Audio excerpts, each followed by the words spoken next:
Здравствуйте, друзья! Вы на канале Стихия Огня. И сегодня у нас в проекте будет как сделать камин. Камин будет не совсем обычный, он будет не в доме, а будет находиться как раз в этой беседочке, где мы сейчас с вами находимся. У нашего заказчика вообще тут плита, конечно, залита лютая. Вот он решил еще подстраховаться. Мы еще разочек проармировали. Сейчас я это все подзалью. И уже тогда начнем нашу конструкцию. Друзья, перед кладкой делаем предварительную раскладку, вымеряем все углы, меряем все параллели и так, чтобы все было ровненько.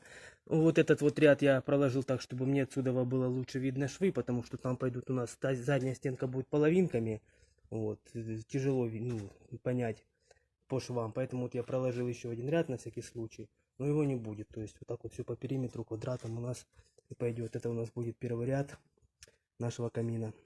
Я проложил наш первый ряд, сделал уже раскладку на второй ряд. 4 ряда у нас будет подниматься до самой топки. Опять-таки напомню, что камины бывают абсолютно разных размеров, модификаций. Здесь я вам, конечно, объясню основную суть. Это главное, конечно, топка. А так можно делать их любых размеров и сложностей. Я проложил 4 ряда облицовки.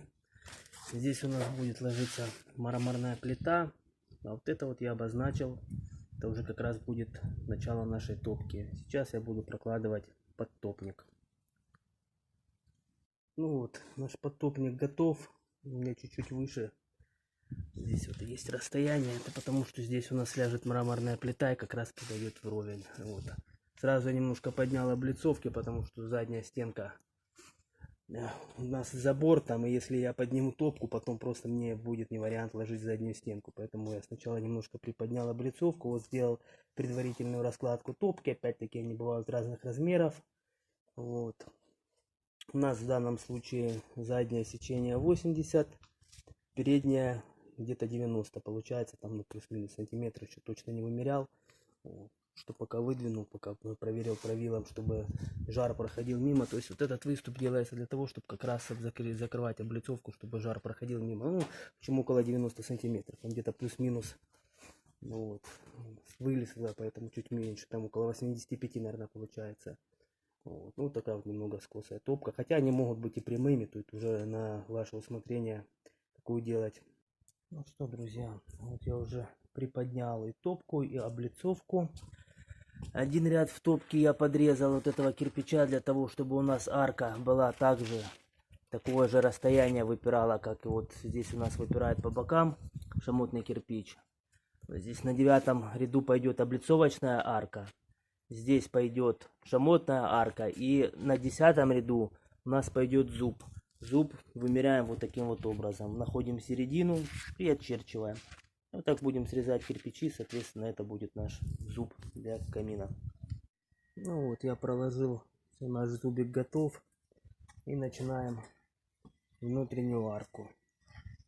Вставляем саму арку, вырезаем кирпичи, нарезаем половинок шамотных и будем сейчас склеивать внутреннюю арку.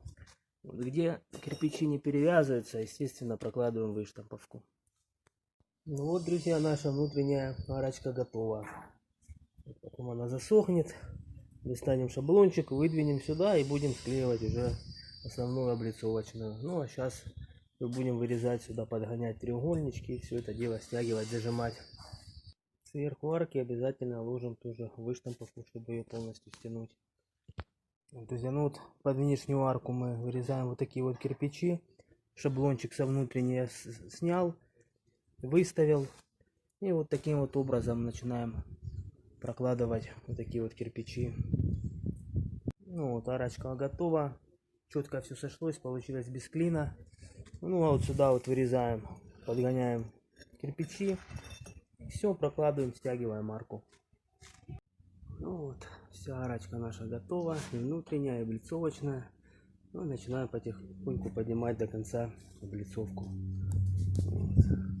Здесь ставим арматурину, для того, чтобы можно было вешать котелок, еще что-нибудь и варить. И здесь будет, естественно, сварена еще конструкция под шашлыки. То есть у нас камин будет как и мангал, и отопительный, и варочный. Начинаем вырезать треугольники для нашего плавного схождения на трубу.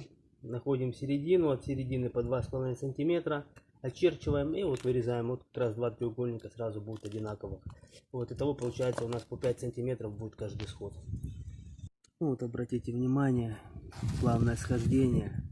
С боков, кстати, вот два ряда, третий, все это уже труба. С боков мы сошлись уже. А отсюда, конечно, еще сходиться и сходиться. Здесь у нас будет всего лишь 13 сантиметров. Поэтому тут еще, не знаю, ряда, наверное, 4 как минимум, а то и 5.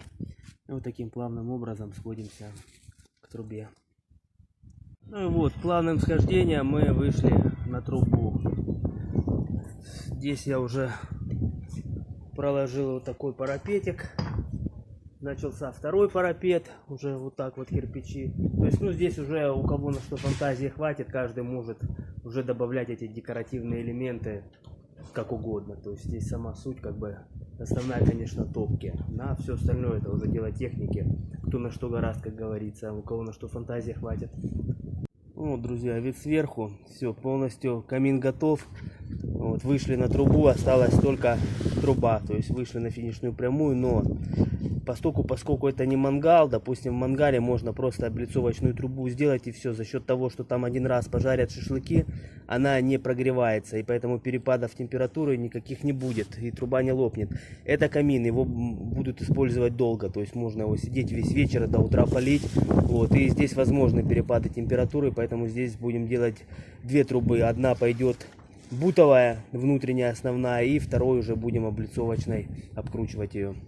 Ну вот у нас уже началась труба, вставляем две задвижки для трубы, то есть, ну, у нас вот такого плана дело получается. Можно было, конечно, одну большую квадратную, но у нас тогда бы вот тут не прошла труба, поэтому нам пришлось ее вот так вот вдоль растянуть и поставить такие две задвижки. Задвижки ложатся тоже на длину. Ну вот, обратите внимание, я выложил внутреннюю трубу из бута. Сейчас мы ее сверху облицуем, оставим небольшой зазор, чтобы не прогревалась облицовка. Ну и все, наш камин будет полностью готов. Друзья, значит, закончил камин, ушел с объекта и забыл дозаснять последний кадр, где я уже внутреннюю трубу окрутил облицовочно. Ну, думаю, что страшного в этом ничего нет. Главную суть строительства камина, я думаю, вы поняли из этого видеоролика.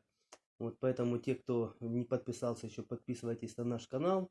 Будет и в дальнейшем много других интересных видео о строительствах различных печных комплексов и тому подобных сооружений. Вот. Не забывайте поддерживать нас лайком. Вы были на канале Стихия Огня. Всего доброго, до новых встреч!